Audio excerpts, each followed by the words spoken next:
ask my audiences, I said, how many Black people in my audience? I asked them, how many of you have ever met a Black person that isn't Black? A Black person that will try to be anything else. Did I mention how much Native American I have in me? Oh, and I understand based on my DNA now that my people come from Switzerland. All of a sudden, anything that I can tell you that will convince you that I'm not Black, right? Everybody Black knows that. Well, I have another word for it. It's called post-traumatic slave syndrome. Post-traumatic slave syndrome is exactly what it sounds like. It's multi-generational trauma, intergenerational trauma, as it relates to people of African descent. Being separated from your native land, being beaten, being sold, being raped, being experimented on, any number of things. As an enslaved African woman, you had no rights to your own body. No rights at all to your own body. And it didn't start when you were a woman.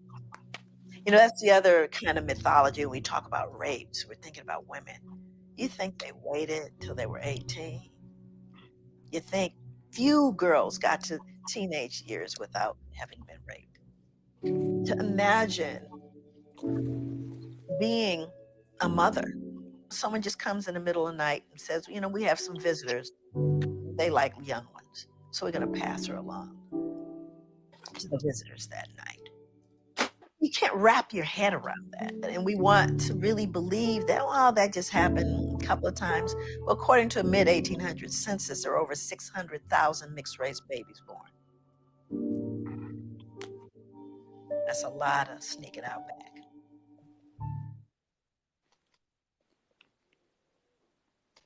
I'm excited to give you an update about our own youth.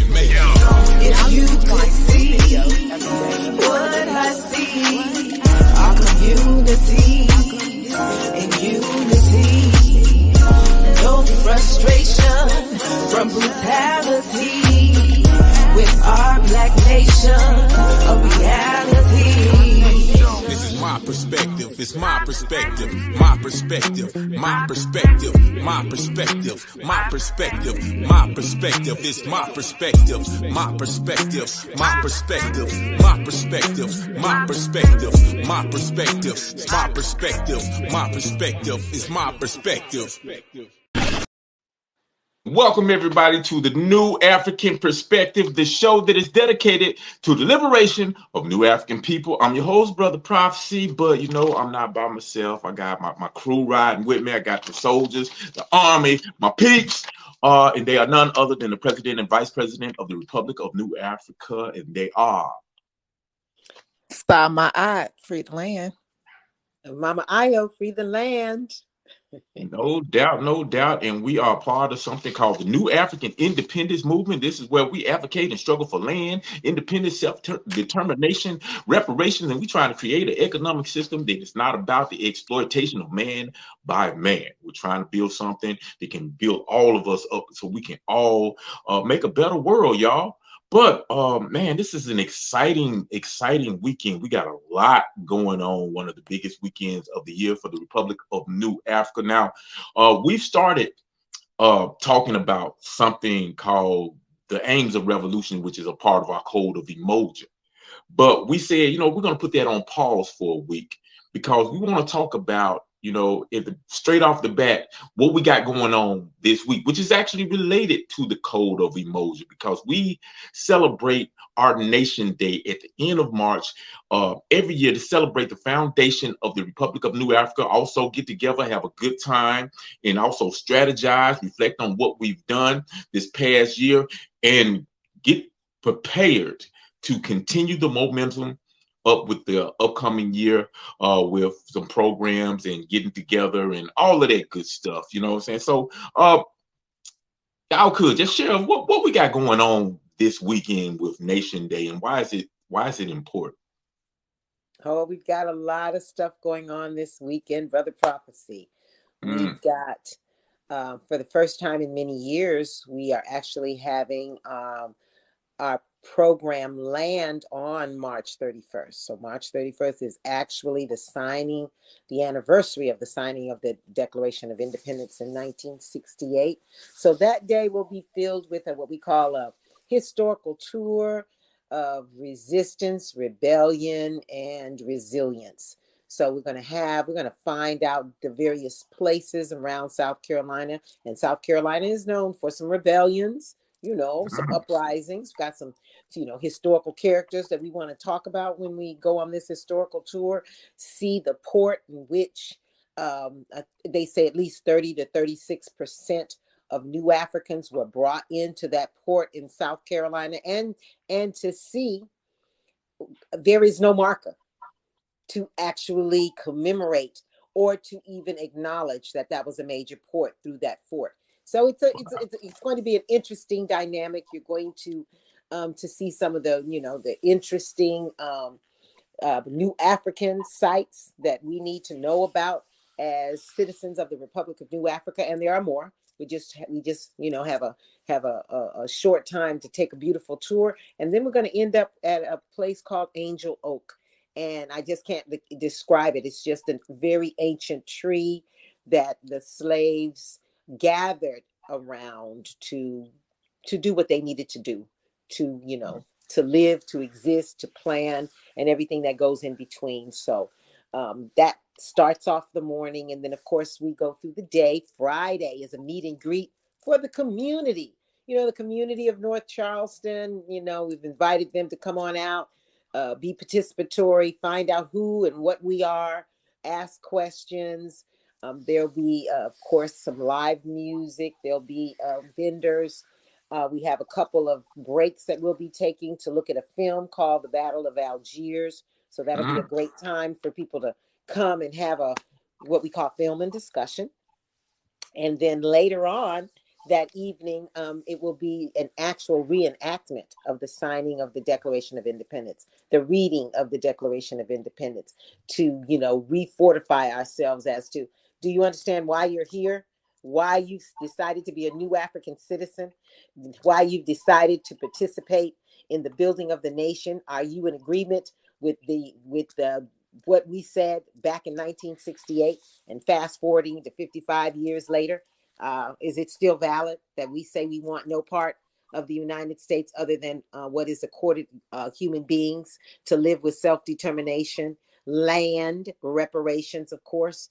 So, what's the real treat is in the evening, we're going to have what we call a film debut by some of our comrades who are the children of some of our most staunch freedom fighters, and of course POWs at one time, and that's the Bilal Sunni Ali family, who will be out during their film, growing up, new African, growing up as legacies of these shoulders that they're standing on, and what it was, because they were in the mix. Our children are in the mix and the mingle. Like, you can look at Martin Luther King, you can look at Malcolm, you could look at anybody, the Medgar Evers children.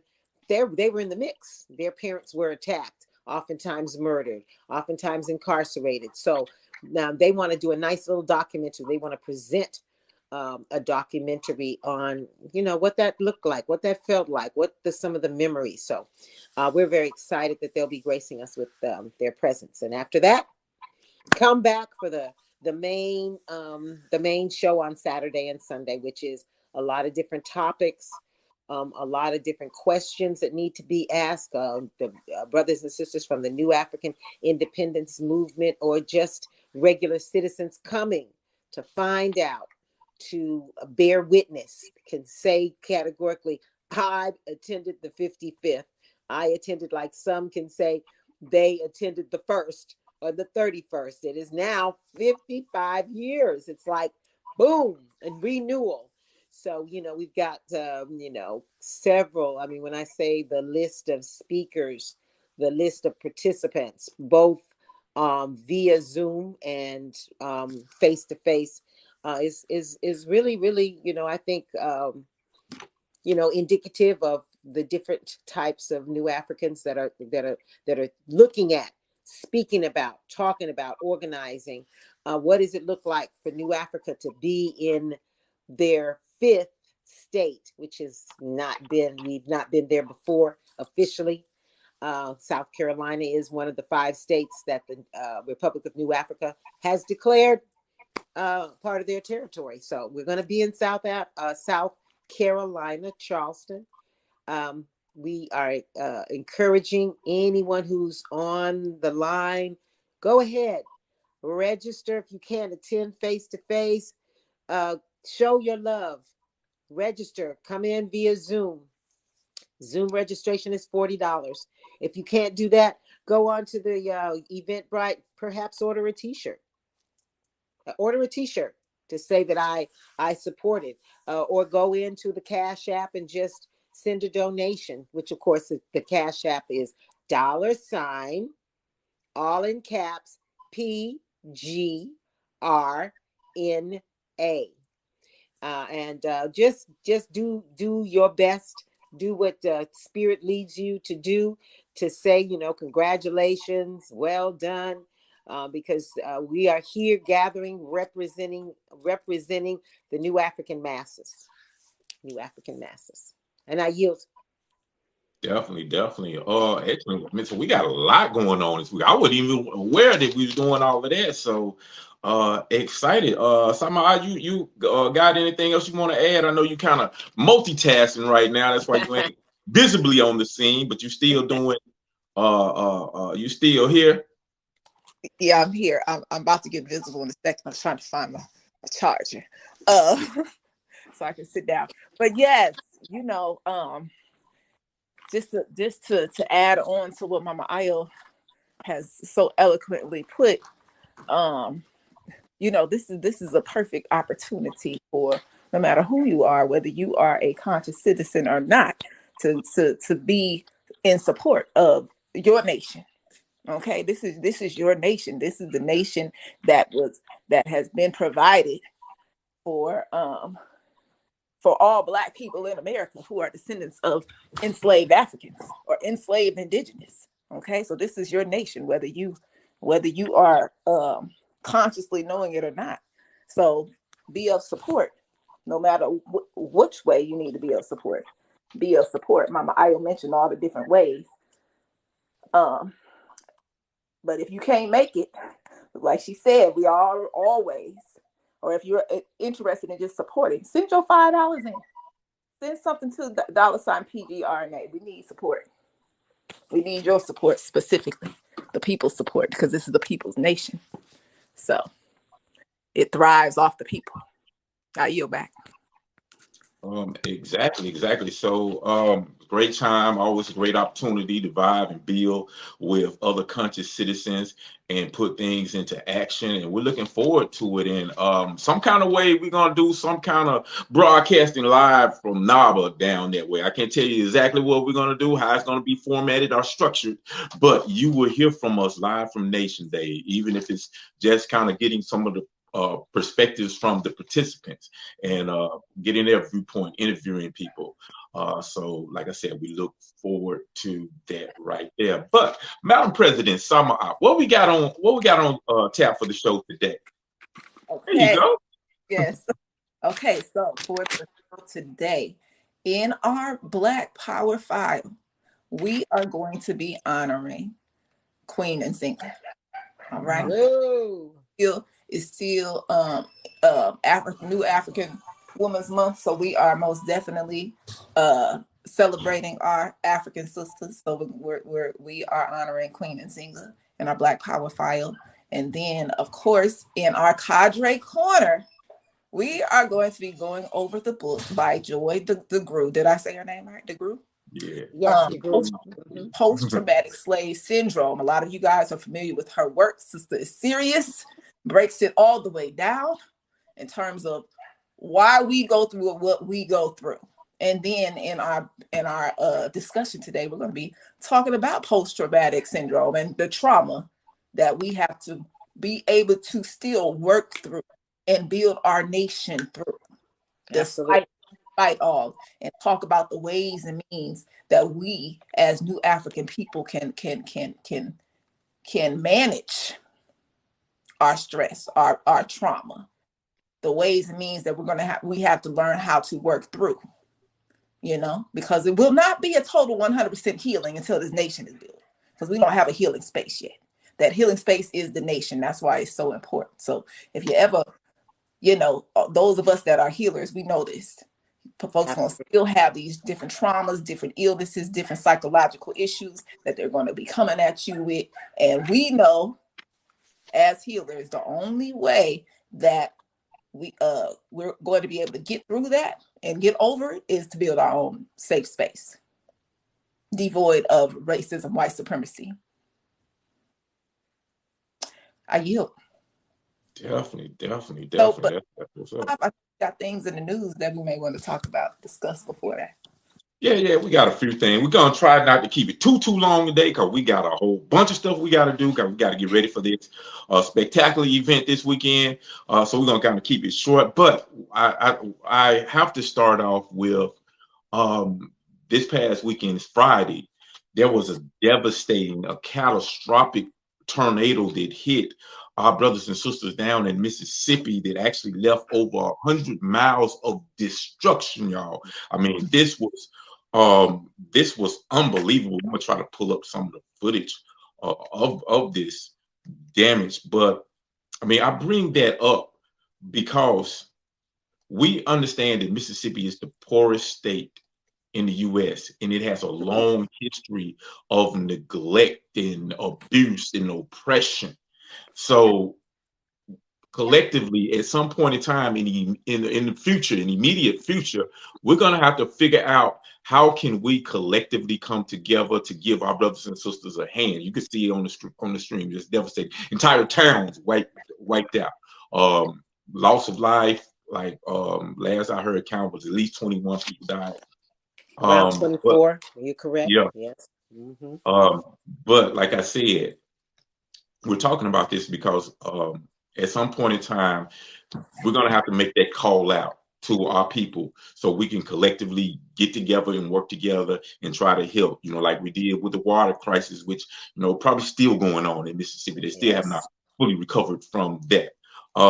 So that's why I wanted to start out with that, because this is about, if we're trying to be the nation, then we have to collectively work together to make sure that our people are being able to be supported like we need them. Y'all have any thoughts, anything to add to this? I just hope, because we know the nature of Mississippi, we know how important, we know that Mississippi has been declared one of our 5 states in the Republic of New Africa. We are going to be closely watching to make sure that the rest of the country, particularly not only the state government, but the U.S. government, provides the necessary assistance. We do not want the same thing to happen. When we had the disaster for Katrina, we want quick action. There are human lives there. Those human lives should not be taken lightly. If you're talking about a whole small town being decimated and there are no buildings left, then obviously we're expecting tents to be sent, temporary housing, trailers to be provided, water, clothes, medicine, all the things that the so-called Salvation Army, and then the people of Mississippi, the people in the surrounding states, the people, the new Africans from across the country can either decide to come and help, knowing that they may not have a place to stay. So come prepared to not be housed in any hotels, not be housed in 3, 4, 5-star hotels, but come to get back on the ground and to help. And we will definitely be putting together some what we call initiatives to bring down clothes, supplies, because this is that time. Electricity is not working right now. Of course, the water is probably going to be damaged. So we just have to look at all sectors of society. Schools will not be in. So we're talking about a total rebuild for one of, most of the cities. Small townships in Mississippi are predominantly Black. So we want to see I want the world to continue to watch to see how the government, the so-called U.S. government, the president, vice president, et cetera, addresses this particular what we call natural disaster.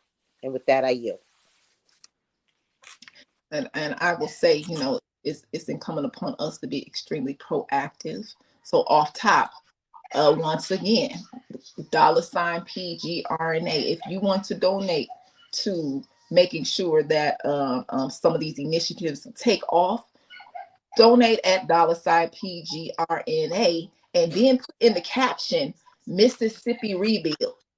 Okay, Mississippi Disaster Rebuild. If you wanted to go to a particular thing, if you wanted to go toward housing, if you wanted to go toward whatever, you can put that in there as well. But let's be proactive about it. Let's not just be onlookers. Let's be proactive about it. You have our contact information in terms of if you are one that wants to be active. So let's be proactive. Okay, that is our to be proactive. Because we got many a skill set amongst just the ones of us that are present right now. So that's what I would encourage. Definitely. That's PG.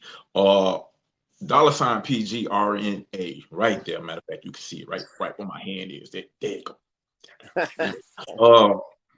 So yeah, definitely. So just keep your ears open, eyes open, ears open, and let's get ready to do what we have to do. You know what I'm saying? Nation building starts with us. So it has to be an active practice. It's not just something we can sit around and talk about. It's something we have to do. But moving right along.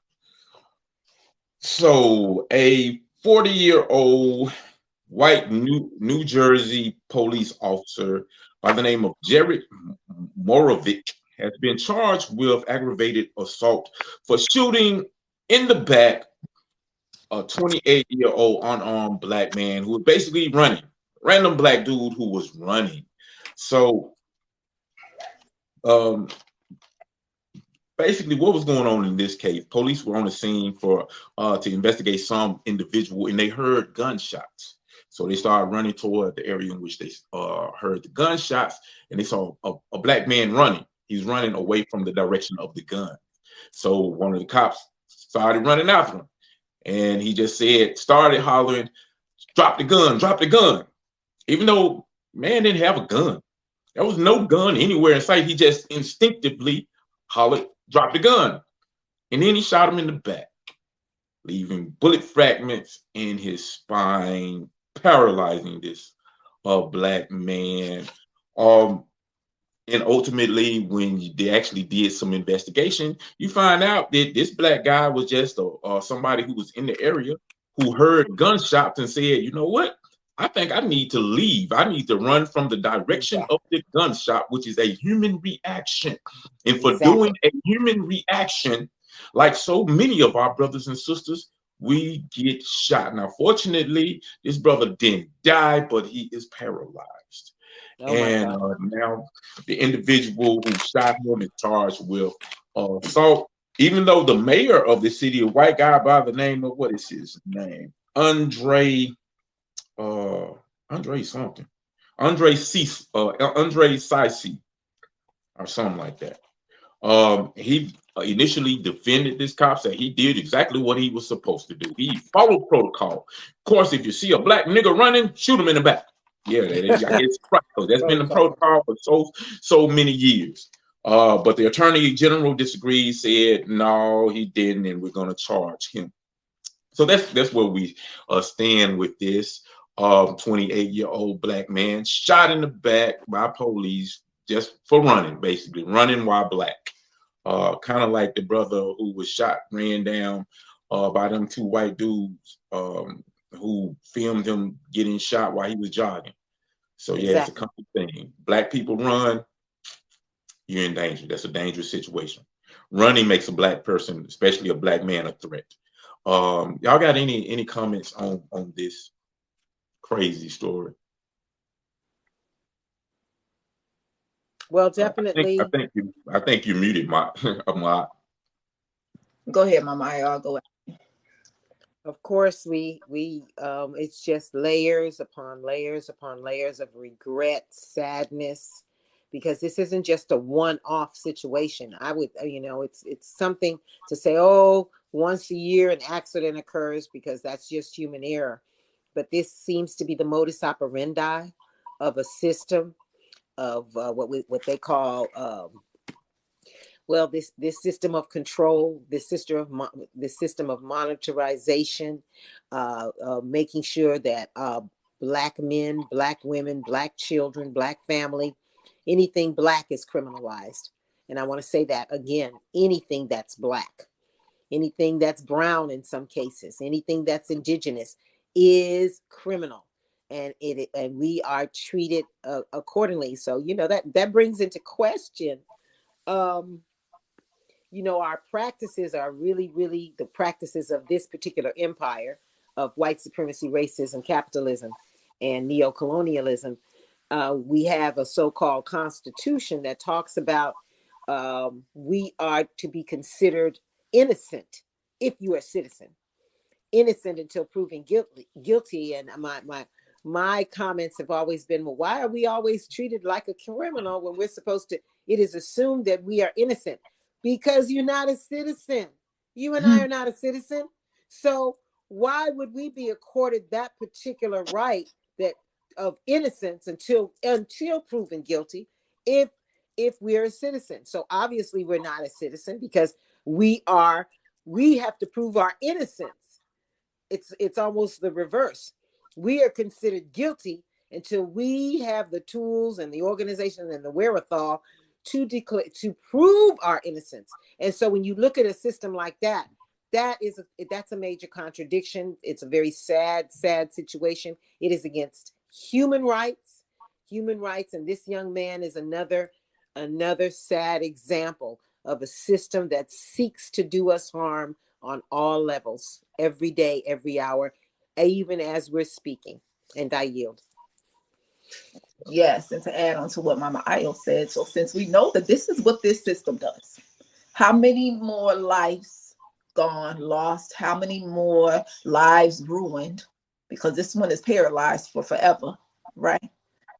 How many do we need to activate, to get active? Yes, it's a sacrifice.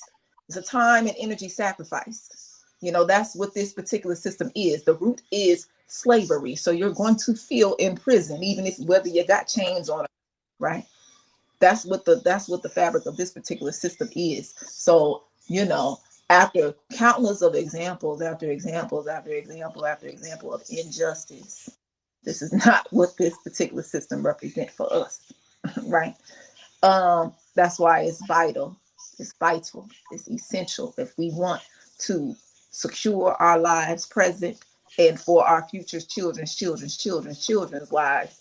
Then it is imperative that we move now with the quickness. If you are not in a working unit that are part of the provisional government of the Republic of New Africa or some other Black nation, that needs to be your priority now, period.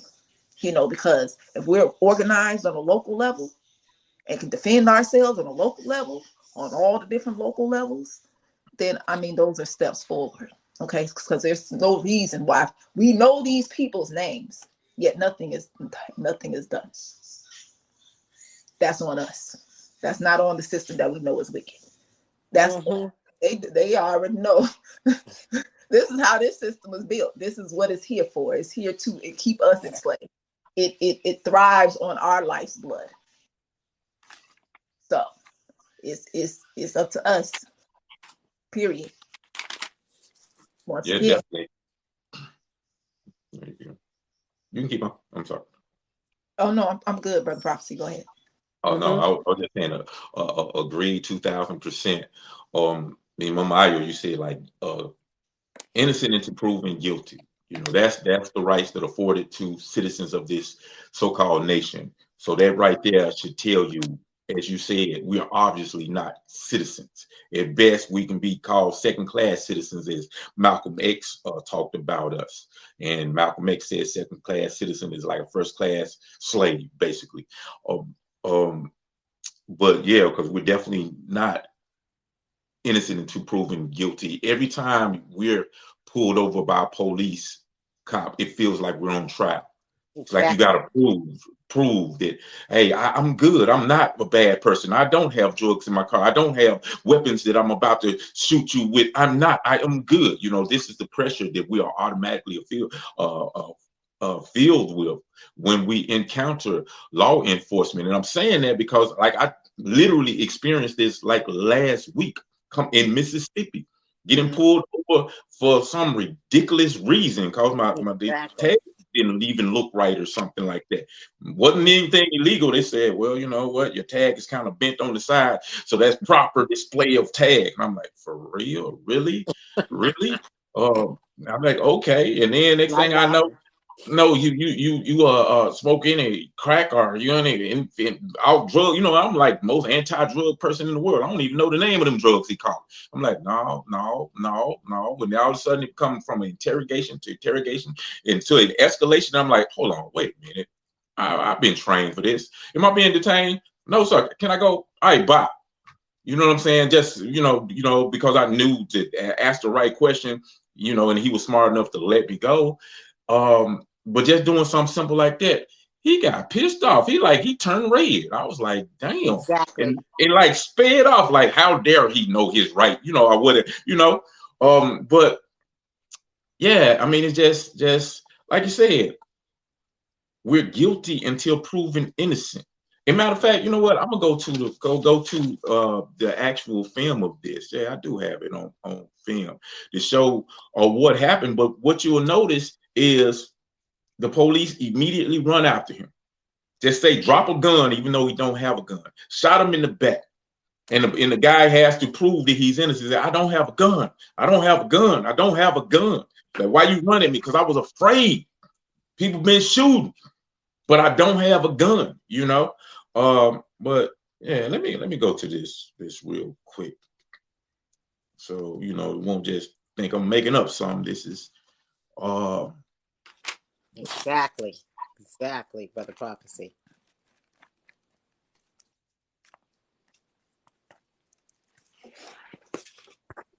Scott, I'm with the weapon right now. I'm trying to guys. Where are you, bro? Feliciano got him in custody. No, but where is he? Everything's good? Yeah, I got the weapon right here. Okay. Yo, shots fired! Guys, shots fired! Shots fired! On Marion. Some more units.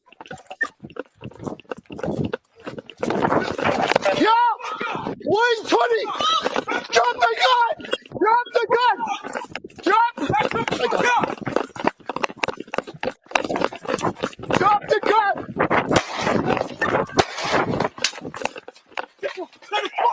Get down! Down! Get down! Put your hands on your back! I got no gun. Put your hands. I don't got no gun. I don't got no gun. I don't got no gun. Damn, I'm hit. Turn around! I don't got no gun. Turn around! I don't got no gun.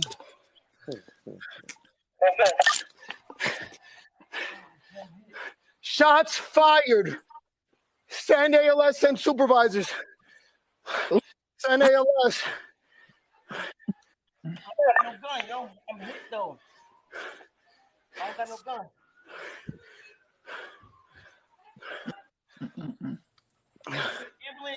Yes. I don't got no gun though. Jeremy, you good over there? Yeah, I got. Send an ambulance ASAP. 10 John Street. Yes.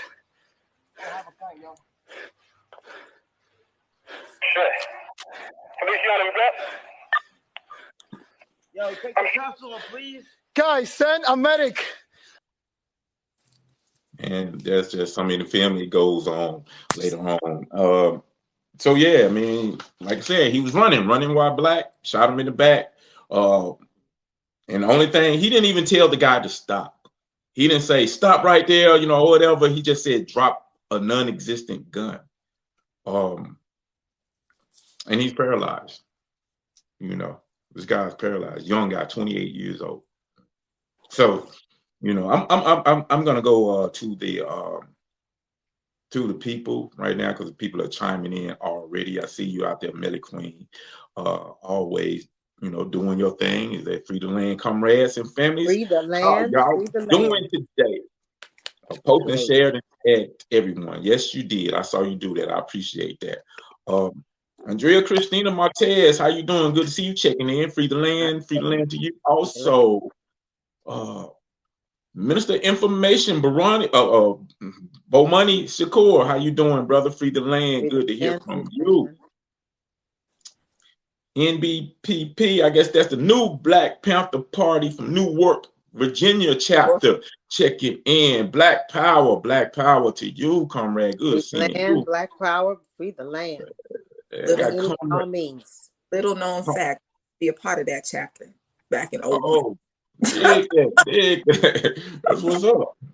That's what's up. We got brother Abdul in the house. Brother Abdul in the house. How you doing, brother? How you doing? Good to see you. I say. We got El Abdul Muhammad out there in Cali. How you doing? Always peace, love, and life, my fellow kings, queens. Ashe. Let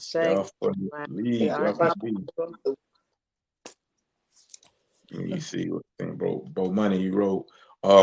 This report only reminds us of the significance and importance of establishing our own self-defense and as well as building our own communities, nation. And that's so true. I mean, I'm assuming you're talking about the devastation that we suffered in Mississippi. And you're absolutely right, because we have example after example of them not giving a damn about us, them not coming to the aid of us when we need it, and instead of helping us out, hurting us, being the cause of our oppression and so much pain and brutality. So if we know they're doing these things, then it's our job to neutralize the threat. So that's what's up. Melly Queens, they shot him in the damn back and they handcuffed him. These weak, sorry, out of shape, disgusting pig bastards. Yeah, I was wondering, was anybody gonna notice how heavy dude was breathing? That man, he was struggling. I'm like the brother wasn't breathing that hard, and he got a bullet in his back. Man, so, he just remember, I've talked about this before. The reason why we have as many killings is because a lot of these policemen, they're not in shape. They don't want to run. And so if you decide to run, they finna shoot us in the back and talk about the consequences. Because at the end of the day, if it's a foot chase, 9 times out of 10, they finna be, they're getting ready to be outran. So it's a matter of anger, out of breath, and they finna shoot. It is what it is. And really lacking the value of Black life, because they say, well, instead of getting out of breath, let me just shoot you. And it reminds me a lot of what happened with Darius Stewart right here in Ida B. Webb City, because like this brother was in custody, in handcuffs. In some kind of way, he ended up in a field. Now, how that happened is something that still has not been answered. But the police was wrestling with him. Now, this big police wrestling this little guy, this little skinny guy. And the police just said, you know what? I'm tired of wrestling with you. I'm just going to shoot you. And that's what happened to Brother Darius, you know. So, yeah. It's interesting how all of it just works together. First of all, we know that the police forces are slave catchers. They slave catchers. It's the same dynamic. You see how he had to, for recording's sake, drop the gun, even though if it wasn't one. Right, that shit just for show, you know, because he already knew he was out of order. He knew he ain't seen no gun. That cat ran past him. He didn't see nothing. You know, that was on some BS right there. And then, you know, the fact that, hey, we got weapons. Why I got to go through any of that? You know what I mean? It's pointless. So, you know, hey. Thank you. The more and more we discuss it, I'm trying to figure out how come we don't got more numbers in terms of building Black nation. It's almost as if like we cool with this. I'm talking about in terms of consensus. You Yeah. understand what I'm saying?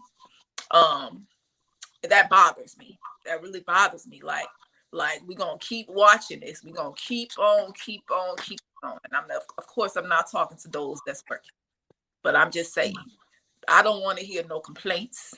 If we're not willing to rectify the situation, because we have all the power and the wisdom, and it's like we know how to solve our issues and our problems. We got all the plans, all of the details. We can talk about it through and through and through.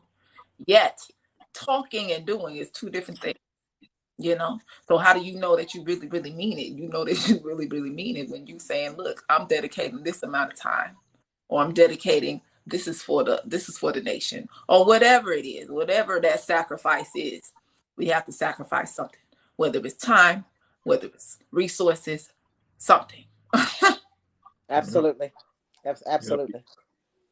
If you brought up a really, really good point, because the police just instinctively just hollered, drop the gun, even though there was no gun. He couldn't have said he saw a gun because the gun did not exist. And that's kind of like the protocol. It's something is almost like they're trained to do to protect themselves, because the rule is they can't shoot nobody unless they feel threatened, unless there's some kind of immediate threat. So by him just automatically hollering out gun, then it automatically gives you the perception of a threat, even though they are the one that creates the threat. And you notice that's constant in a lot of these police videos. They come out and they are overly aggressive and they shout out certain things like comply, stop resisting. All of these things paint the perception of individual who is threatening, which gives them the right to kill people. And so just by seeing these things, let you know that this is something that has been going on for a very,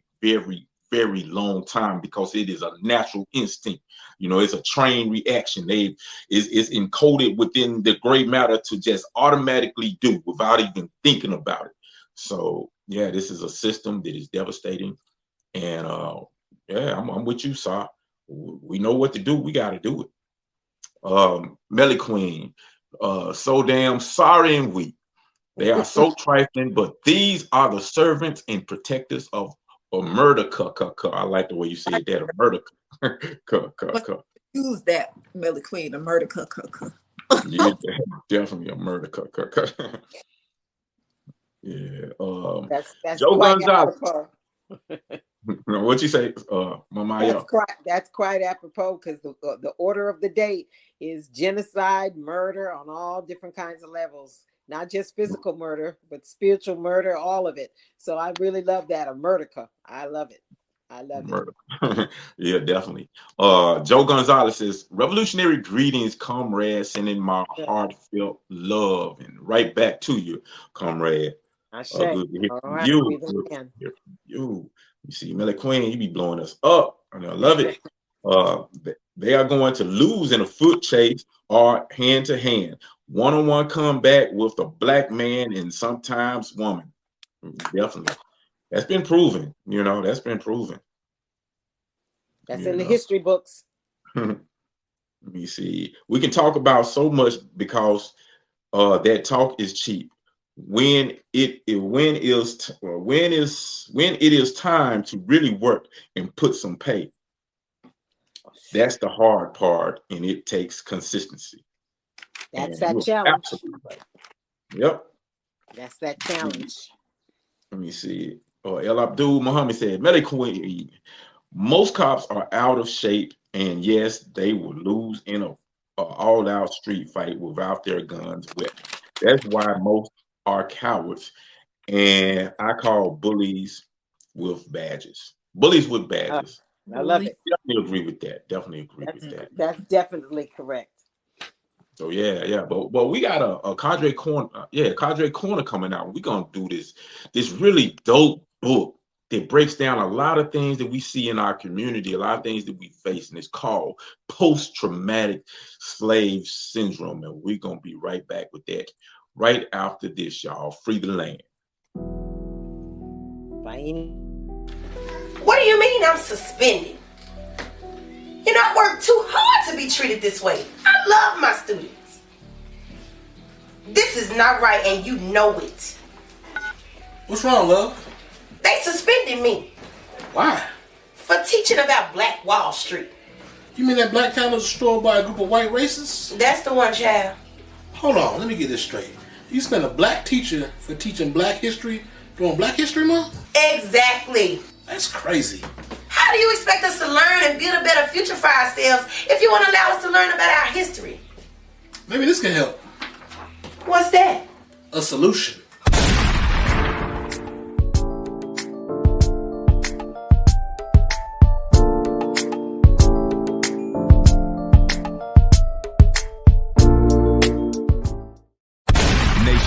Nation building. For many of us, the idea of nation building is too difficult, too complicated. It's impossible. But when you think about it, we're already nation builders.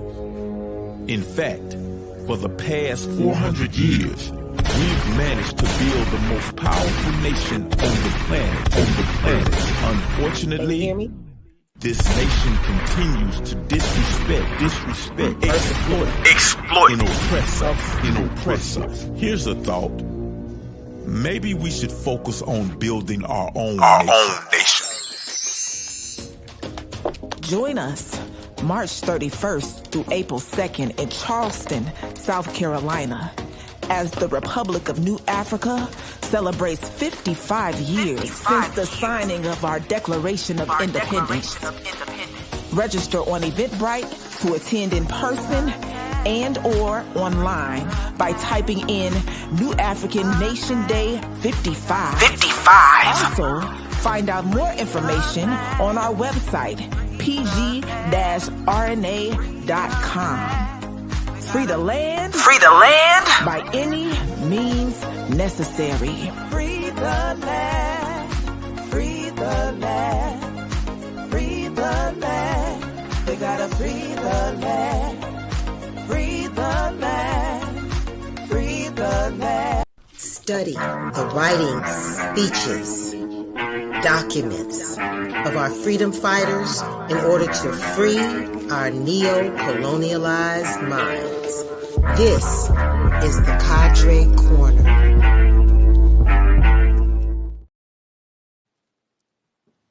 Free the land. Yes. All right, free the land, comrades. We're going to talk about a nice book today. This book is about maybe 242 pages. It was written in 2005, has about 6 chapters. And the title of this great book is, of course, Post-Traumatic Slave Syndrome, America's Legacy of course, Enduring Injury and Healing. And of course, the injury is directly related to chattel slavery, over 357 years to into 400, with all of its after effects and all of its, isms and schisms. I found this book to be interesting. I was just introduced to it, so I had to definitely go look it up and find out what is this book talking about. Of course, it's building. She has a lot of anecdotes in the book that kind of gives us great examples of how we are navigating through this particular system under capitalism, imperialism, white supremacy, and racism. And this book is a result of maybe 12 years of research that Dr. DeGruy put into place, Dr. Joy DeGruy. And it talks about basically that she came up with the theory and she called it MAP. So this MAP is talking about the continued oppression that is being passed down through multi-generations. And it's based on trauma. It's based on trauma because, of course, that the Jews who suffered 7 years of incarceration, murder, of course, they have a post-traumatic stress syndrome. And we're talking, Dr. DeGruy talks about, well, what about our post-traumatic slave syndrome, which has come through generations upon generations. The M, of course, is talking about what we go through, what we've been through, what our behaviors through our multi-generations, because our behaviors are predicated on what our mothers and fathers did, what their mothers and fathers did, what their mothers and fathers did, and then all of us as a community, what our mothers and fathers did, what the community did. And then we talk about the absence of an opportunity.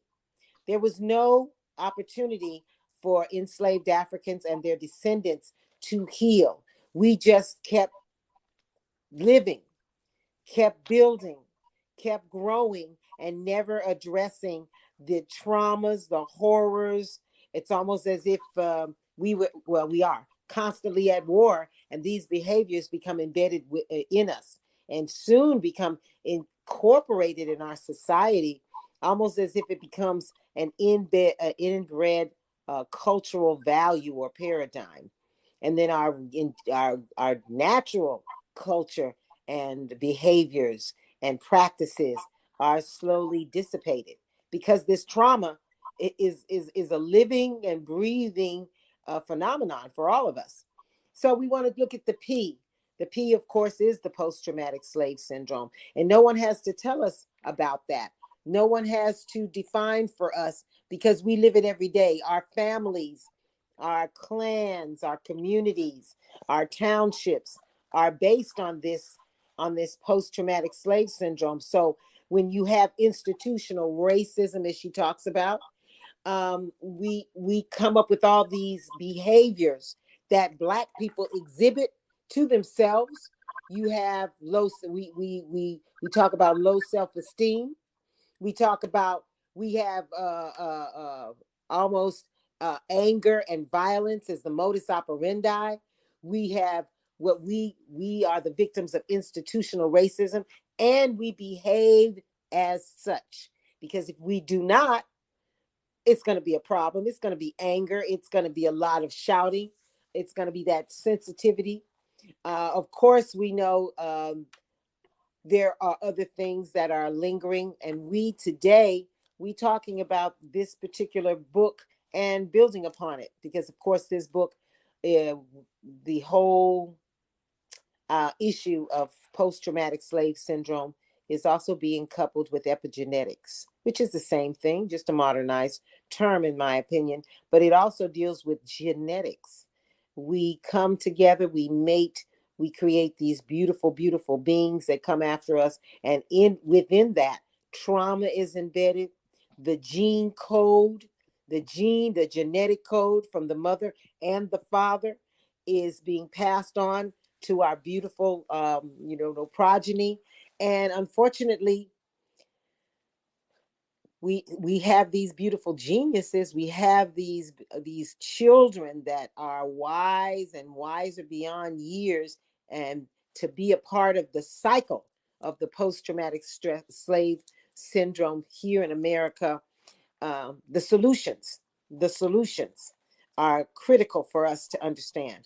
Knowing who we are, where we've come from, making sure we're re-educating ourselves, and as we're trying to do in the Republic of New Africa and all the other organs of the New African Independence Movement, to create our communities, create safe havens for ourselves, to do that personal work that has to break the chains of post-traumatic slave syndrome. Where can you get this nice book? Of course, look it up. Definitely, you should be able to get it off of Amazon. You should be able to get it, of course, thrift books for less. However, if you're pretty vigilant, I was able to actually find a copy in its PDF format so that you can download it and keep it as part of the books that we have in our families, because it's very, very important that we even talk to ourselves, have these courageous conversations. I believe that all therapists, counselors, healers need to be incorporating books like this, and Dr. Frances Cress Welsing and Dr. Bobby Wright, Dr. Nathan Heron, it goes on and on and on and on and on, Dr. DeGroote, all of them, because all of that holistic look at our trauma, at our strategies, our belief systems have to be re-embedded, rebooted in our DNAs, because the more we know, the more that we're able to come from under this paradigm. So I really, really, really, really like this book, because it is something that we've been speaking about in the Ministry of Health and Society for a long time. And the rule of the day, Brother Prophecy and Sister Sa, the rule of the day is that we have to recognize within ourselves post-traumatic stress triggers. Remember what we said, which I believe is still a legacy or an upgraded explanation of the Willie Lynch syndrome. It is what it is. All of it is pertinent and relevant. All of it. Because Willie Lynch lives. It is embedded in us. Whether it's colorism, whether it's, the petty bourgeoisie syndrome, the field nigger versus the house enslaved African. It's all of it. That's post-traumatic slave syndrome. It is. And we as new Africans, it is our job, our responsibility to deal with ourselves so that we can address these particular issues, because they're not going to be addressed at school. They're not going to be addressed at church. They're not going to be addressed at civic organizations. You have to do that. That's a house, a home, a village phenomenon that has to be addressed every day. Every day. I yield. Okay, and I have some technical issues right now, but I'm gonna try to do this real quick. So yeah, that's post-traumatic slave syndrome by our sister Dr. Joy DuBrunt. DeGrew. Yeah, I can't even hear you. I'm gonna have to come back out. But outstanding book. You have an opportunity to get a chance to see this sister speak. She gives seminars all over to all type of people, law enforcement, corporations, everybody, and she really analyzes things that go on in the society, and what a lot of the behaviors that we go through, and a lot of things that you will recognize in yourself by reading this book. You read this book, is a lot of things you'll learn about yourself, why you do certain things, why you feel a certain way. I was talking to my brother the other day when the basketball player got in trouble about the gun, and he was like saying, man, it make all us look bad, and I was like, I went right back to that book, because she analyzed when one black person do something bad, it feels like all of us, it reflects badly on all of us. And that's part, of a system of white supremacy, feeling that everything negative that one black person does reflects on all of us, when that's, just an individual who did something bad. So it's a lot of things that this talks about, especially when dealing with the trauma and the reaction to the trauma that we have faced in this brutal system of oppression. Which leads us to our topic of the day. And when y'all start talking, I'm gonna jump out and jump back in. Trauma. The trauma that we have faced has caused us to experience a certain, a reality here in America. A lot of times, we get triggered, and we don't even understand where it came from. Things that's happening, it triggers us. We always talk about the violence within our community. We talk about the lack of trust within our community. We talk about all of the self-destructive behavior that many times we exaggerate but exist within our community. And most of these things that we talk about are really the manifestation of the traumas that we've had. So I just want to open that up to about, like, is our community traumatized, and some of the how have we been traumatized, and how the things that what are some of the examples of the trauma, what I'm saying? And I'm gonna just open that up to y'all, and I'll be right back. We're traumatized in every sector of society, okay? Like, Absolutely. we are coming out of generations of trauma, all right? And we know that when your body goes through, because the Dr. DeGrew mentions it so eloquently, they call it epigenetics now, but we know that if your mother went through a traumatizing aspect of things, it passes down in the DNA. That's how serious trauma is, you know. And it's almost like it's like at some point it has to be dealt with. If it wasn't dealt with in your mother's generation, you have to deal with it in yours, right? And if you don't deal with it in yours, guess what? The next generation is going to have to deal with it, whatever that trauma was. You know, she discussed the traumas of rape, the traumas of just straight up complete degradation, the trauma of not being able to be your full 100% self, the trauma of suppressing all of you. This is during slavery and post, right? Because we still do that as people. We suppress ourselves to fit in a particular ramification. So here in America, you know, in building relationships with one another, we need to go into conversation and communication, knowing that we've all been traumatized and that we all have some form of mental illness because of post-traumatic syndrome, yet we don't tend to do that, right? It's like we know it, but when the time comes, and I'm speaking on terms of building, when we say we want to build a nation, well, that means we got to communicate on a regular basis. That means we have to have some clear understanding in terms of what the next movements are. That means we have to be clear in terms of what each person's responsibility is, and then we have to be able to hold each other accountable when we fall short.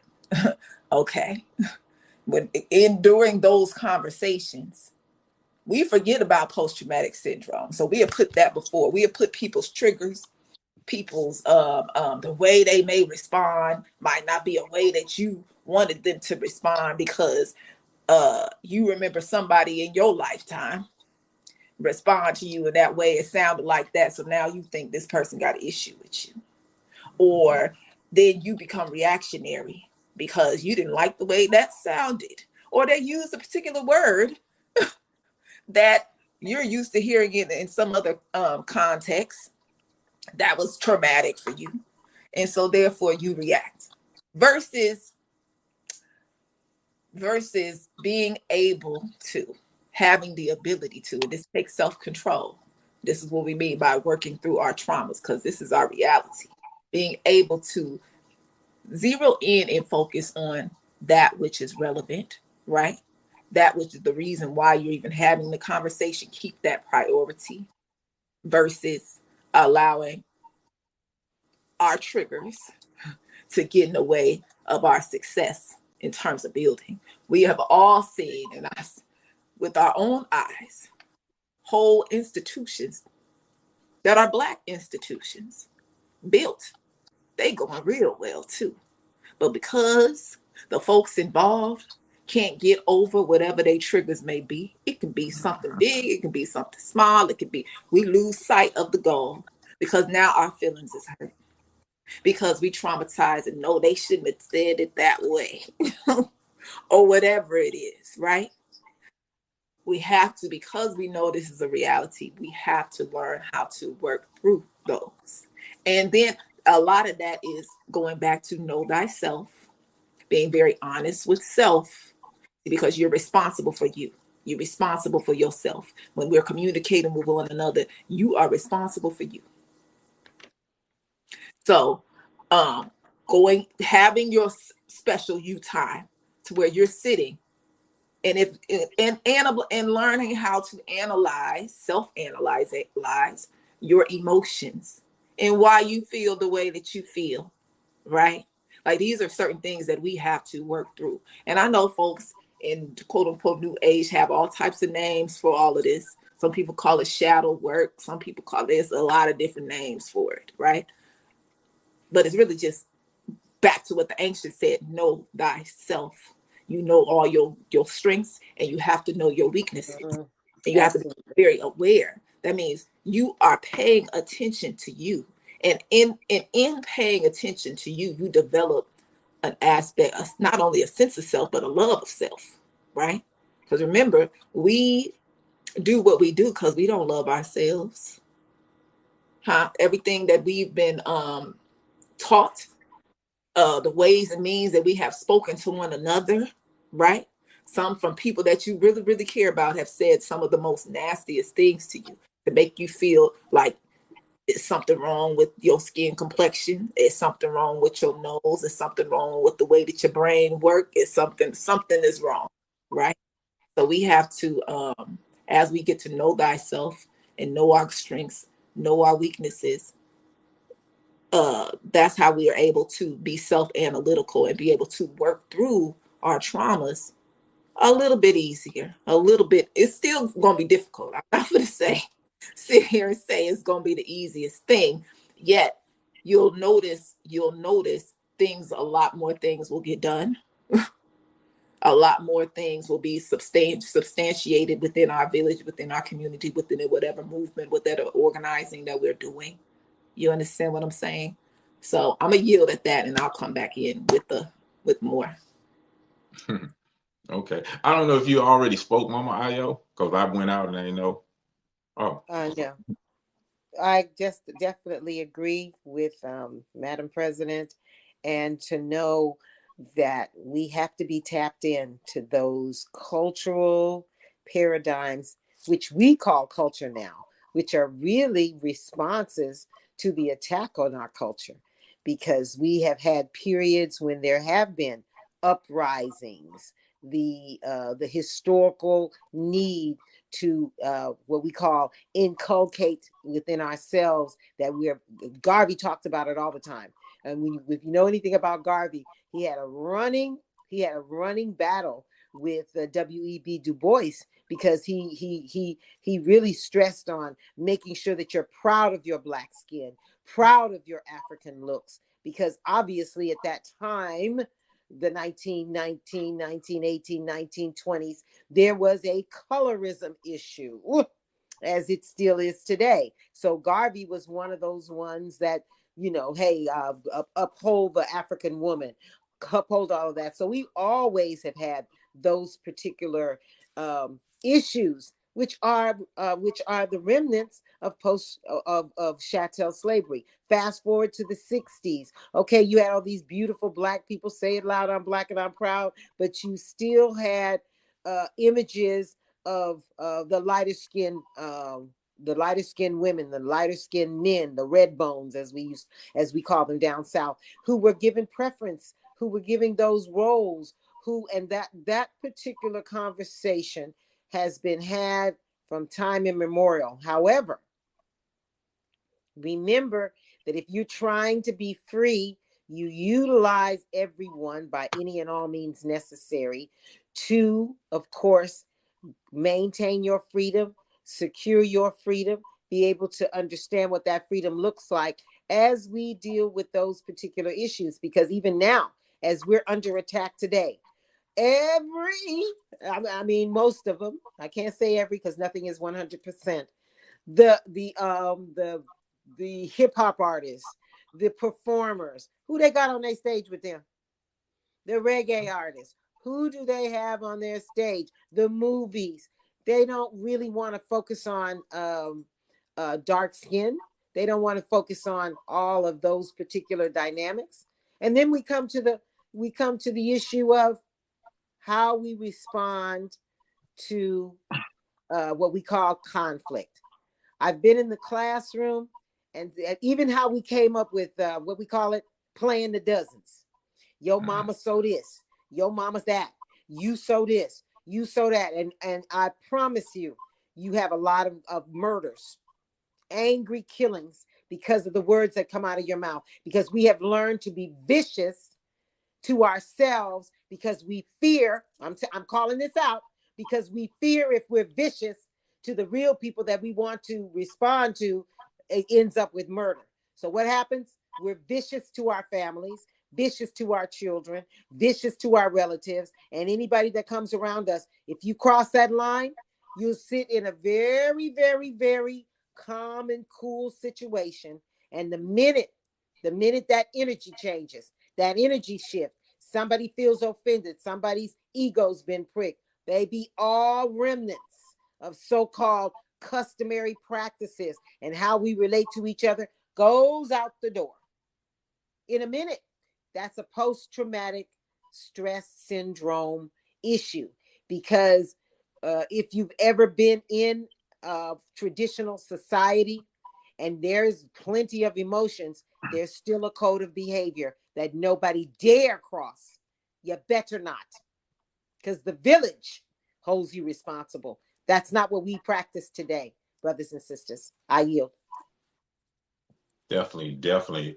So when you understand about trauma, when an individual is traumatized, your brain assigns, it records that thing that traumatized you. It records this situation, and your brain places a specific importance to this. And this is something that human beings have been hardwired for thousands, millions of years, because we've been on this planet for a long time.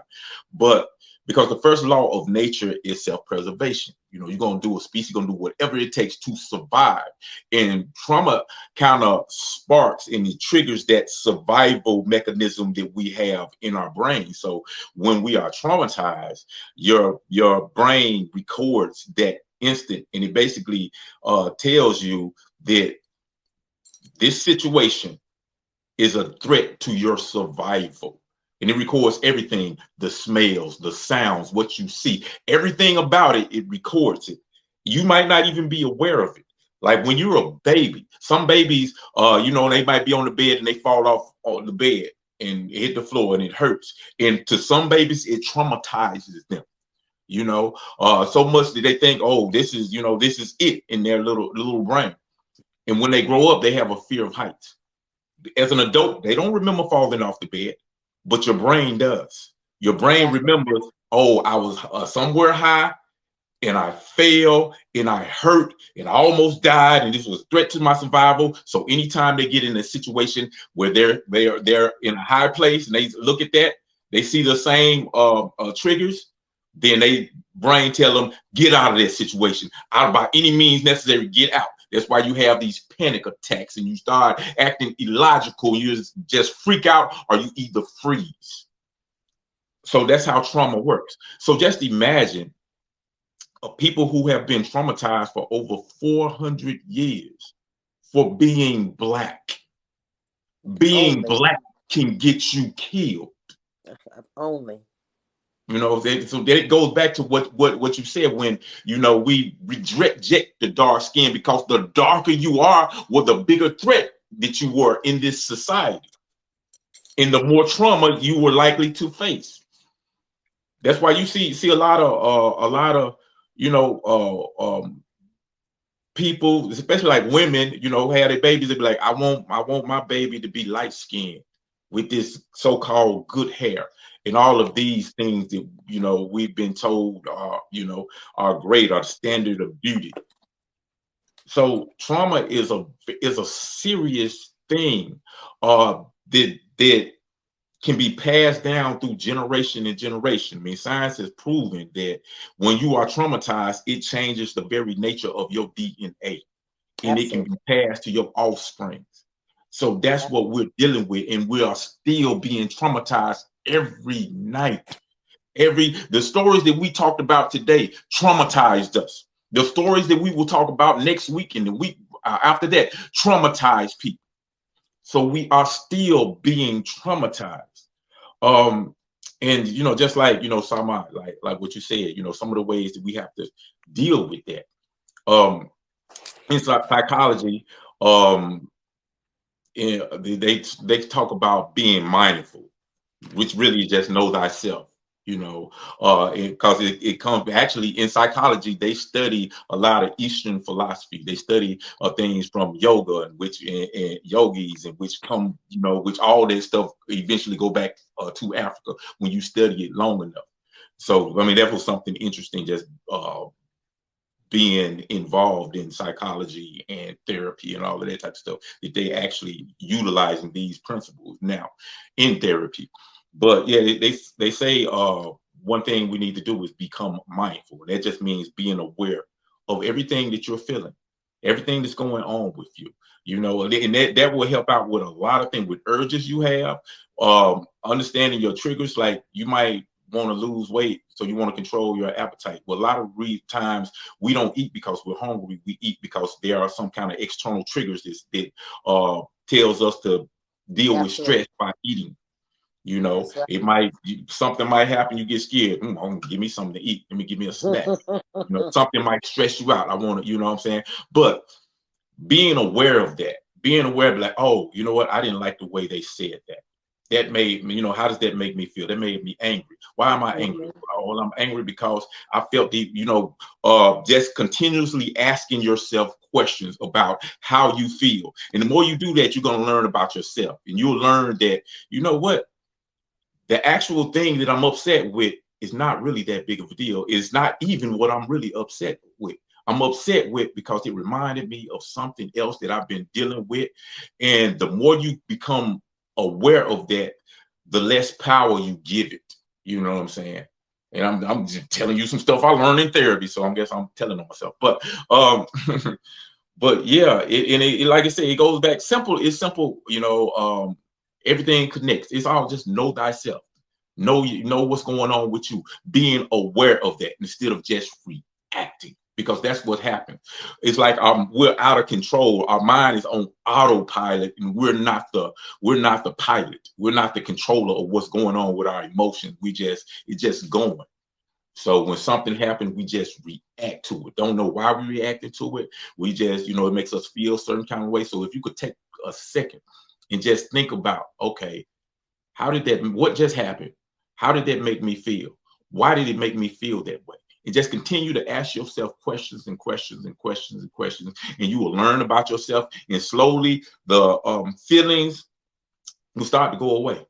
You know, even when you want to get something to eat, I want to smoke a cigarette, I want to do, you know, all of these habits, you know, these are techniques that they tell you to do. You know, ask yourself questions. And a lot of times the urges to go get that cigarette or go eat that fruit snack or whatever it is you want to do, go holler at that pretty girl with the nice behind and stuff like that. You know, you might not even really want to do that, but that could be a trigger to something else, because it's something empty within you that you dealing with.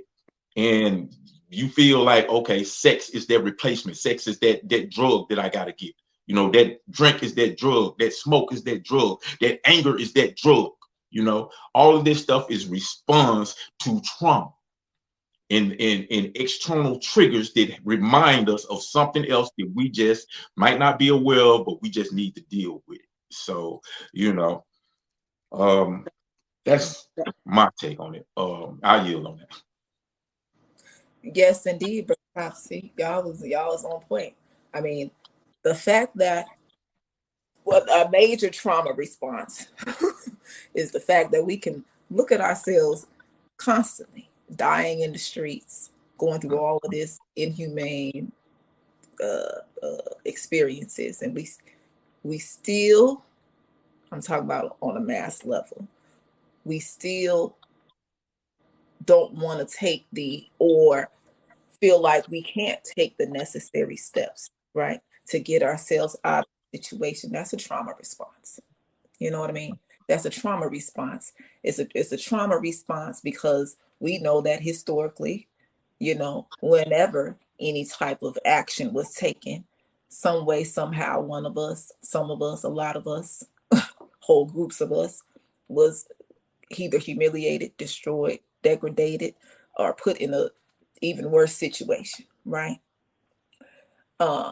So a lack of activity, the lack of moving on something that we know that we need to move on, we'll look at something like the story that you just brought, oh, well, that's a shame.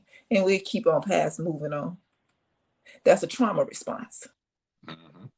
You know, our lack of, because if we do something, oh, trouble for us, so even more trouble. So, you know, it's important to do exactly what Brother Prophecy says. Like, we have to be self-analytical. Know thyself. It's still the rule number one. Know thyself. Know where your trauma lies. And then as you're moving through, you're going to find out more and more and more of where those places and spaces where your trauma lies. Okay? That's the process of getting to know thyself, asking yourself questions, putting yourselves in positions that may seem uncomfortable, right? May feel uncomfortable because your first reaction would be, oh no, I'm not doing that, right? But yet when you deem it necessary, even when you're in it, you still have to ask yourself particular questions. Why am I feeling? Why do I feel heavy anxiety right now? Learning breathing techniques, right? Ways and means to relax the body so it won't be so stressed, because the really and truly we put ourselves in these, we get in these certain situations. The moment we feel that heavy stress, we'll bag out of it, right? Even if it's something that's going to save many people's lives, right? We'll bag out of it. So really have to do exactly what Brother Prophecy said, do. Be asking ourselves these questions. It's okay to talk to yourself. Okay? It is. It's okay to talk to yourself. It's very healthy. You know what I mean? Because this is something that is real for us, and we have to literally work through. We have to work through, talk to ourselves through. Okay? So be patient with yourself, be patient with your brothers and sisters. A lot of times, like I mentioned before, we are not patient with one another. Even if, though our creed says be patient and uplifting with the deaf, dumb, and blind. Deaf meaning folks ain't hearing you. They don't hear you. You try to save them from dying, but they don't hear you. You gotta be patient with that. You know what I'm saying? Dumb folks act like they can see it, but act like, oh, I don't know, right? Even those things are trauma responses, okay? We have to be patient with that, all right? Blind. I mean, folks is like, I don't see it. And keep on moving with their day to day. We have to be patient with these trauma responses, okay? So it's that self-work, self-healing, that's necessary, y'all. Is just really, really necessary. And as we do it, we'll find ourselves, we'll get used to other responses. Like we have to develop different responses. Okay, we got to work through those hard. I'm sorry, phone call came in. Definitely agree with Sister Sa. Things may be difficult, but we have to be patient with ourselves and work through it. I mean, it might be whole conversations where you're going to have to work through whatever heaviness you're feeling at the time so that you can perform at your optimal. You know what I'm saying? Because we got a lot of work to do. We got a lot of building to do. We got a lot of communing. And as we practice that, and we practice being patient with one another, working through certain things, not taking certain things personal, right? Because a lot of times we'll take other people's trauma personal. We won't look at it as a trauma response. We'll take it personal. And so we got to learn how to not take certain things personal. The way people respond, how they say it, or what they said. You don't know their background. You don't know what household they came from. You don't know what that language sounded like. You understand what I'm saying? You might have came from a household folks talk totally different, you know? And that's just a matter of being mature, you know? Relearning how to communicate with each other in the midst of trauma, because this is our reality. In the midst of what people blowing up for and you don't know why, but you gotta be patient with them. And then when the time comes, ask them pertinent questions. Are you okay? Why are you feeling like that? You know, in the nice, cool, calm. Make sure you give them some nice, good water, what have you, whatever you got around. But we got to make each other feel comfortable in terms of expressing and working through and moving through, because these trauma responses are literally getting in the way of us building. Y'all know. Yeah, you said a lot of things very important.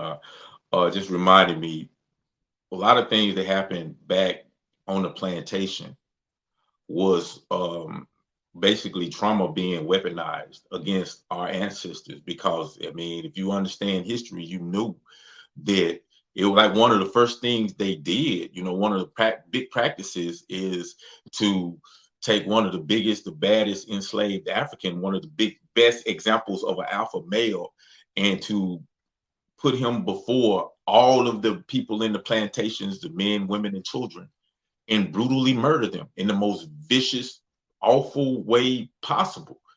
Because basically what that did is that traumatized your entire plantation, all the people in the plantation are now traumatized. And that basically was a security measure, because whenever you display the characteristics of this alpha male, you want to stand up for yourself, you want to challenge the authority, that trigger trauma responses just triggers, and you automatic. That's why you see so many of our slave rebellions at the hands of people who look like us.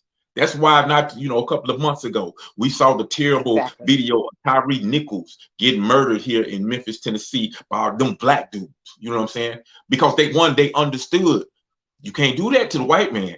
You can't do that to the white man, but I can do it to you. You know what I'm saying? All of this is trauma responses, in some form or fashion.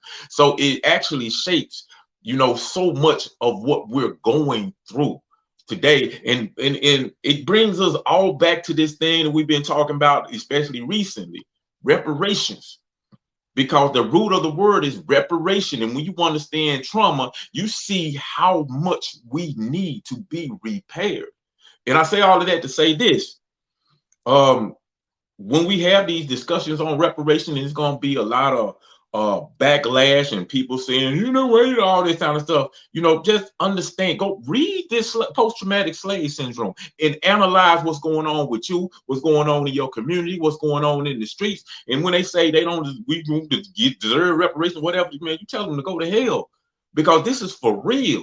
We have been damaged, y'all. We have been hurt, and we're still being hurt, point blank. And I'm gonna yield on that. Think we can go to some comments.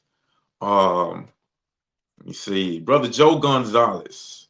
See, I burnt some sage and sent up prayers for all those in Mississippi and the surrounding areas that recently have been affected by the hurricane and all the struggles that our brothers and sisters are facing throughout this nation, the nation. So yeah, thank you for that, brother. Thank you for that. Need it. We need it. Sure. Melly Queen says we have passed down the intergenerational trauma that was passed down to us. That's true, and it's a cycle that we gotta break. But it ain't something that's just easy to do.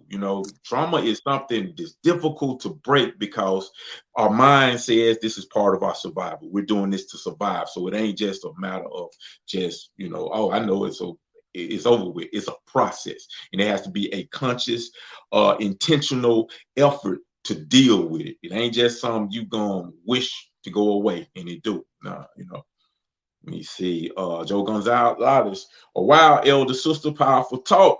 I'm thinking it's headed to you, Mama Ayo. Thank you, Ashe.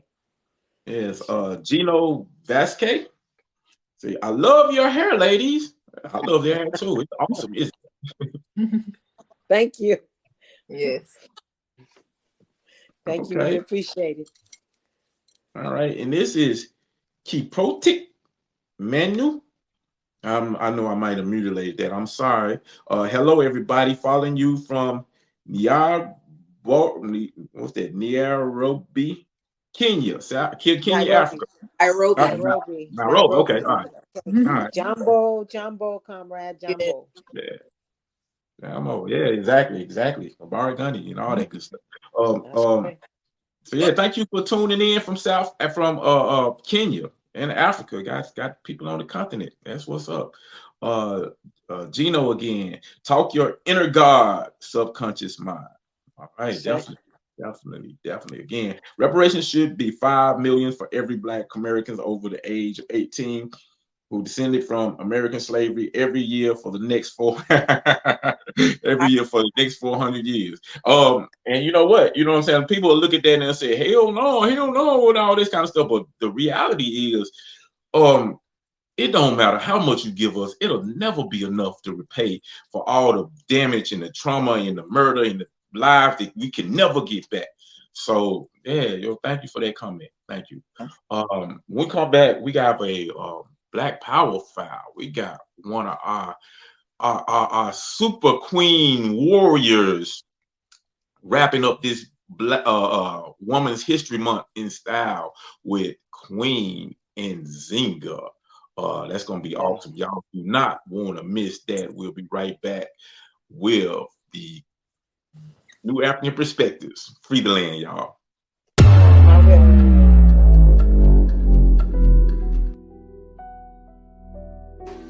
I understand you were just doing your job, but that still doesn't make you right. Oh, I'm definitely fighting this.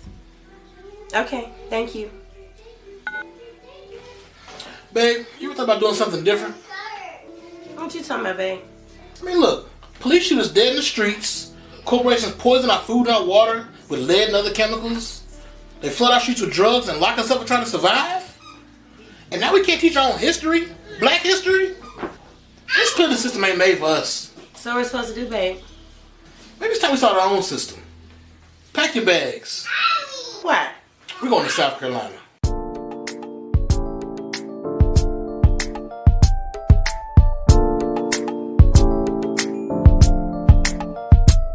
America, full of promises. Time to cash.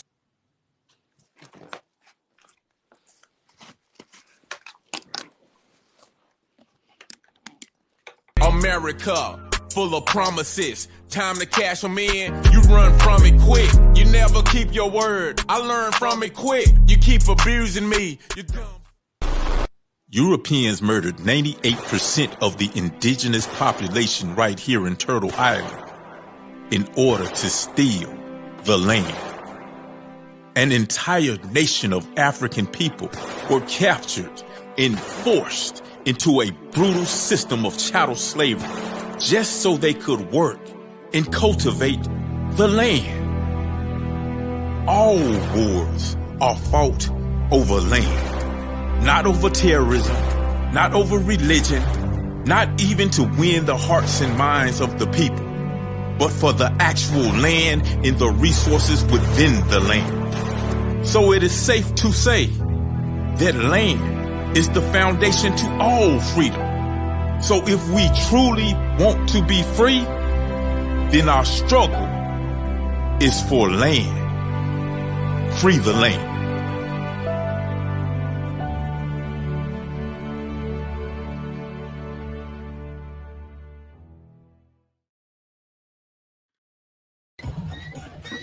Queen Nzinga's legacy echoes throughout Africa to this day. It's time we all come to know her name.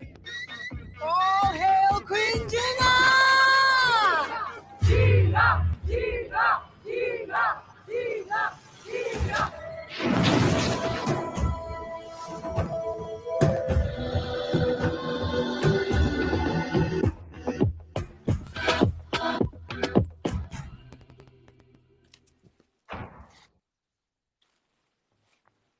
And that was a preview for a show. I think it's a movie or something, which I have not seen.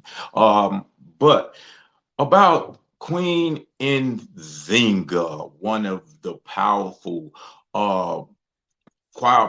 kings, an individual who fought furiously against the colonializers and those individuals who were trying to capture and enslave her people, and was very successful within this. So I'm gonna open this up. Boy, yeah, since people always paint this picture of Africans just being docile and just not fighting against the oppressor.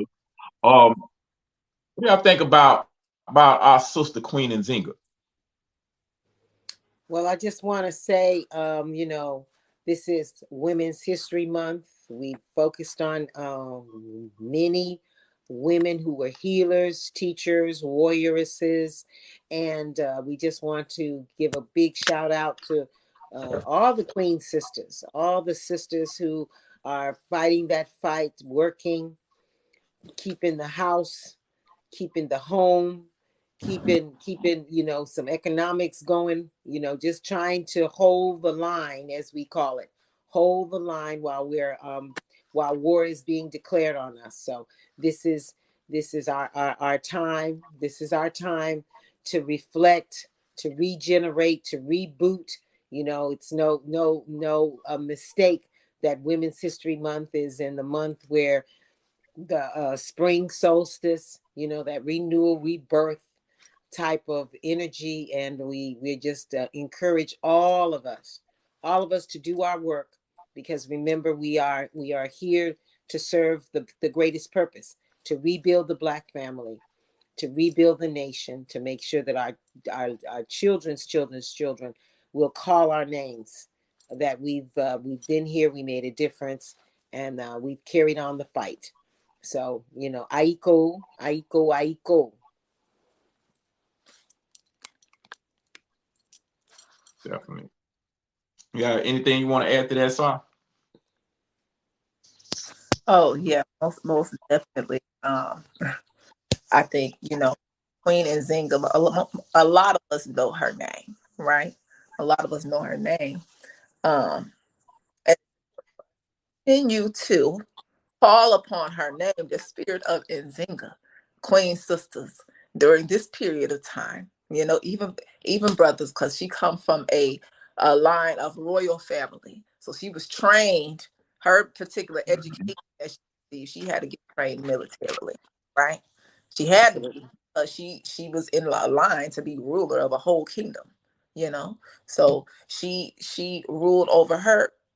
She was in succession to rule over her kingdom for 40 years, around about. And then, I think during her rule, I don't know if her father and brother was involved, but during her rule, they also took over another kingdom, right? So it was two kingdoms combined that she was in charge of making sure the Portuguese was not all up through there, right? So, there was a period of long periods of time, literally fought off the Portuguese for how many years? 30 plus? Yeah. At one time, 18 straight years, she continued to wage the war. Exactly. That's some strong military science. So, we got to give credit where credit is due, And at that time, those particular nations, I think it was Ndongo and Matamba, which is Angola now, according to the European lines, right? Exactly. But we gotta give credit where credit is due. You understand what I'm saying? Because that's some serious warrior. That's some serious strategy. Mm-hmm.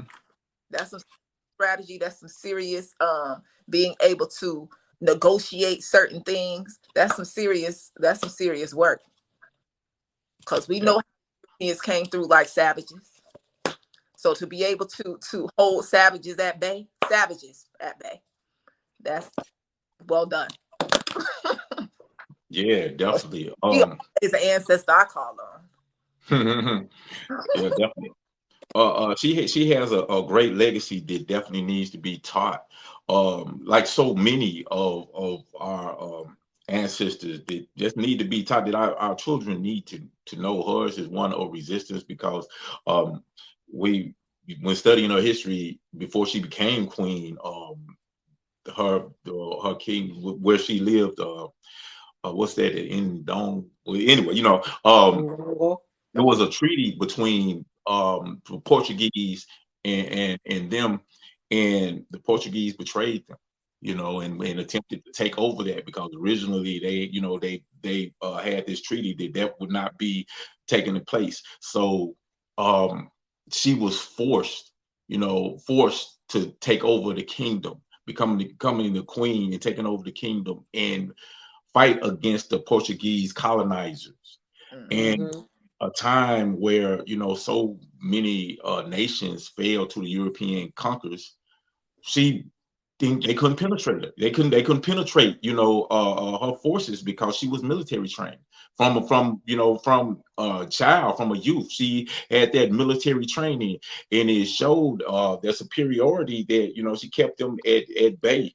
And it's definitely one of many sisters, queens that we need to learn about in our history to understand that we did not come from people who just laid down and let European people just walk all over us. We had a strong fight, a strong resistance, and a strong resistance movement, and that goes throughout our history, all the way throughout our history. And there's a lot of things within that, a lot of details within her struggle, especially dealing with the African slave trade and things like that, I'm not as knowledgeable on, so I'm not going to speak on it right now. But it's a lot of interesting things about that can give you a lot of clarity, especially to the people who always say, well, Africans sold your brothers and sisters enslaved African people, because some people want to point to that narrative as a justification of what European people did. But it's an interesting dynamic, in studying this time frame in history gives us a lot of perspective on how we ended up where we are today and how we should look at our ancestors, because they told us to be ashamed, to never reclaim our culture, our name, just remain in the mind frame of white supremacy so they can maintain dominance over the dark people of the planet. But all of that's just a part of the dang game. That's part of a poem I wrote. But anyway, yeah, so Queen Nzinga, definitely. What I thought was really interesting about her as well is that, yes, she was military trained, but she was part of an elite female army, an elite female army, and they were very, very, very successful to a point, but eventually was overpowered by what we call the modern weapon gun or whatever that was at that particular time. Because when you talk about, as we've said before, hand-to-hand combat, jungle warfare, all of those types of things, they could not be beaten, because that elite women army was critical and crucial. What I found interesting is that we've heard the story about Nzinga going to negotiate for her brother and listen to the Portuguese, and we've always heard the story that because she was disrespected as a princess, she was just given some place to sit on the floor. That's how, that's how we were viewed as kingdoms. We're kind of the conqueror never sees the conquered as equal. And in order to combat that, I was always told that, the people themselves who loved Nzinga, made themselves a living chair for her. And so, J.A. Rogers paints the story that, yeah, somebody did that. One person, actually. I always thought that people took turns, but one person, and it was a female. She sat on the back of a female that entire time that there was a interrogation going on, or a visit. And to know these types of things, that she had to make some various hard decisions. Now, her life is not, even though she's a queen warrior, we know that she succumbed to those religious practices. That's why they call her Ann Nzinga, because she does have an African name. But because she got baptized, et cetera, in the Christian church, there's a whole bunch of dynamics behind that. But despite that all, she led. She was very resourceful. She pitted the Dutch against the Portuguese. She rallied the other chiefs around her particular area for them to fight off and to be a predominant force against the Portuguese, because the Portuguese are probably one of the most vicious. When I say vicious, they actually, they are given the credit of starting the enslavement of African people. So, and they're very vicious in their practices, very, very vicious. And she was able to withstand that for years, to the point where she was well into her 70s and 80s, and still what they call leading her army, making sure she was there and present. And I definitely need to say that despite all of her negotiations, she held off the Portuguese. She entered into treaties. But the minute, and I'm telling you this, the minute she passed, even though she passed and she was consecrated in some kind of European dress that showed she was Catholic and had the cross on her chest and all this when she was buried, the minute she passed, Angola fell to the Portuguese. So, we tell to the Queen Mother, well done. She was in her 80s when she finally passed. Well done, Queen Mother.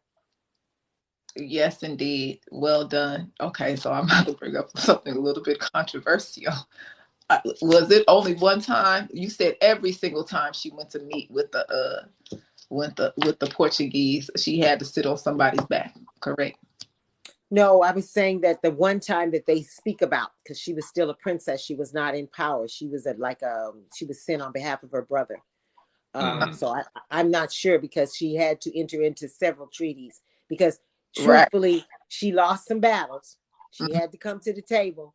There was one time they were just going to incarcerate her, and she escaped. And she said, only because the issue was when chieftaincies or townships or nations are captured during that time, they were required to pay a yearly, a tax, we want to call it a tax, to the King of Portugal.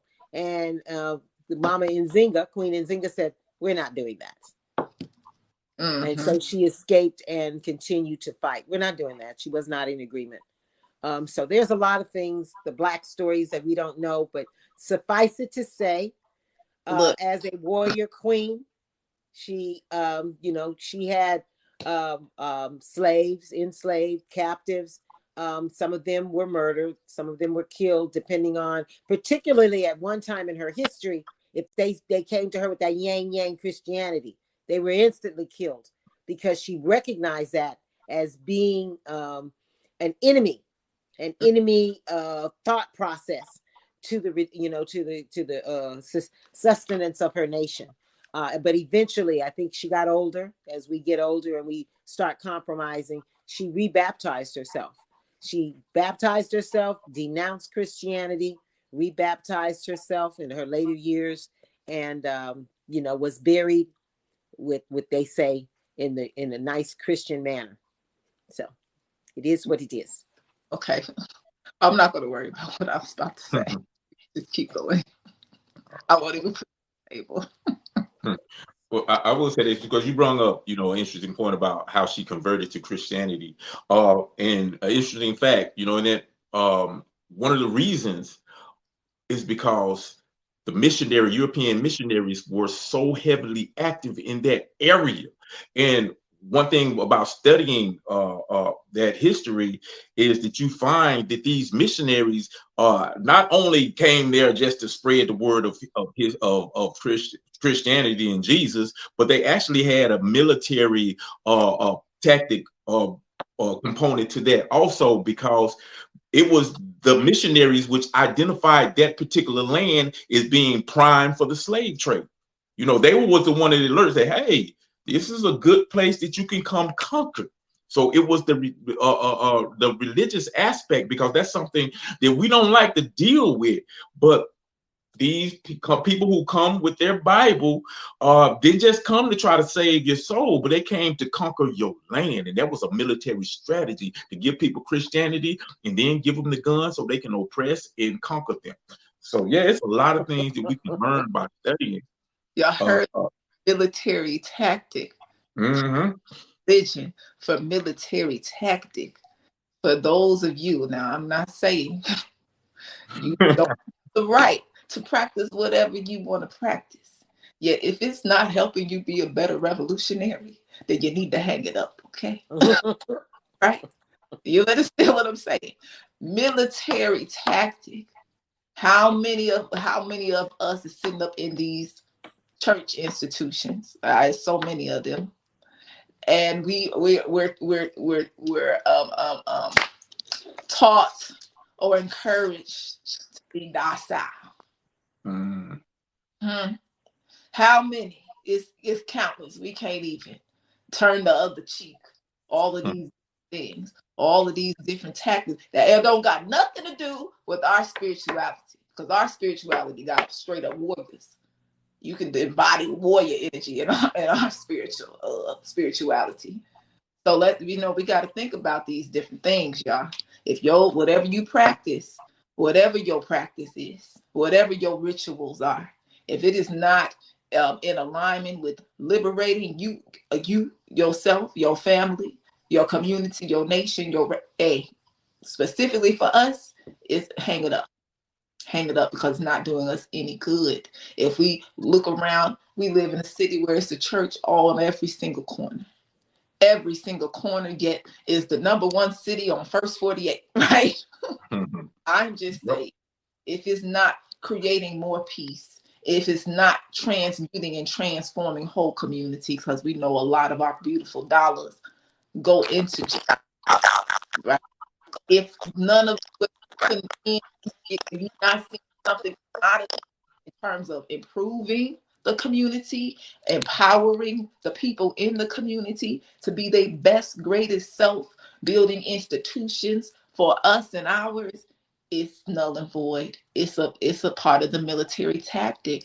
Okay, so we got to take account. All right, we got to really look at things for what they are and really what they produce. All right, what is it producing? What type of people are these institutions producing? Are they creating more high moral character? Are they, these are the questions that we have to ask ourselves to prevent us from continuing down this traumatic, post-traumatic slave syndrome road, right? So I just wanted to add that, because Brother Prophecy said a thing, military tactic. Yep. And one thing I would add that, so, if you're Christian out there, don't think we're picking on you. Because, see, Sa said something very important. She said that if it's not serving your liberation, you need to get rid of it, period. So that don't necessarily mean you need to not be a Christian. You need to analyze what you are practicing or your belief system and say, is it serving for our liberation or is it going against? Because remind you, our great brother, ancestors and freedom fighter Nat Turner was a preacher, a very religious brother. And he used his religion, his belief system to strike a blow against this system of oppression.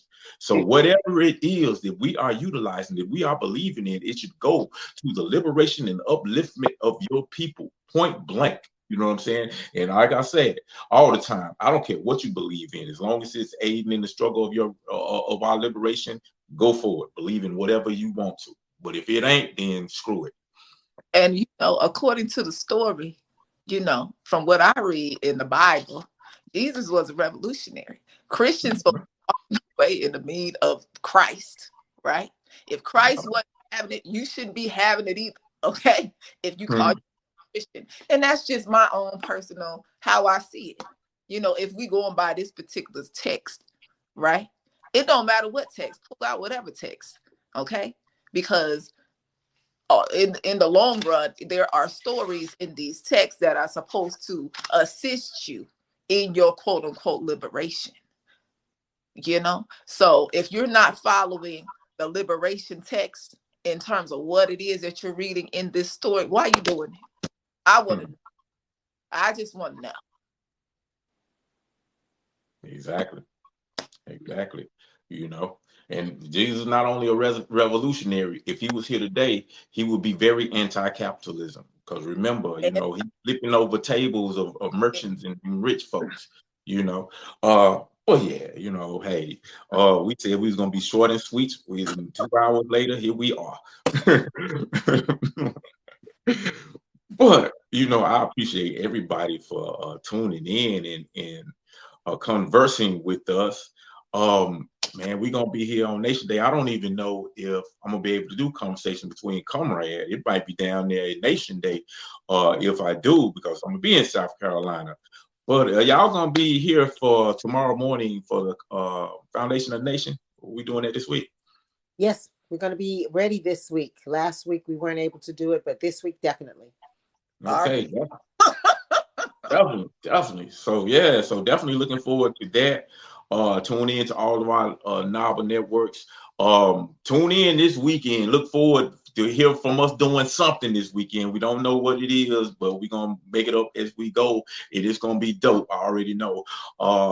But yeah, for Madam President Sama Odd, for Madam Vice President Mama Ayodele, I am Brother Prophecy. We'll see y'all again tomorrow morning, Foundation of the Nation. And always we leave y'all with our battle cry, and that is free the land. Free the land, free the land, free the land. Definitely, definitely. Y'all take it easy, y'all. Love y'all. Love you. I fight for land, independence, and for reparations. We gotta do for self-determination. Being independent is a very, very good thing because it means that you don't have to be dependent, especially on people who don't like you. I mean, growing your own food, like teaching your own babies our real history, the real truth. As a people, we are not grown unless we have independence. We are not grown as long as we living under another man's system, operating in his way of things, his laws, and his ordinances that support his rule, actually. So to me, it's not the importance of self-determination and independence. It is mandatory. We could make a change, get off our ass.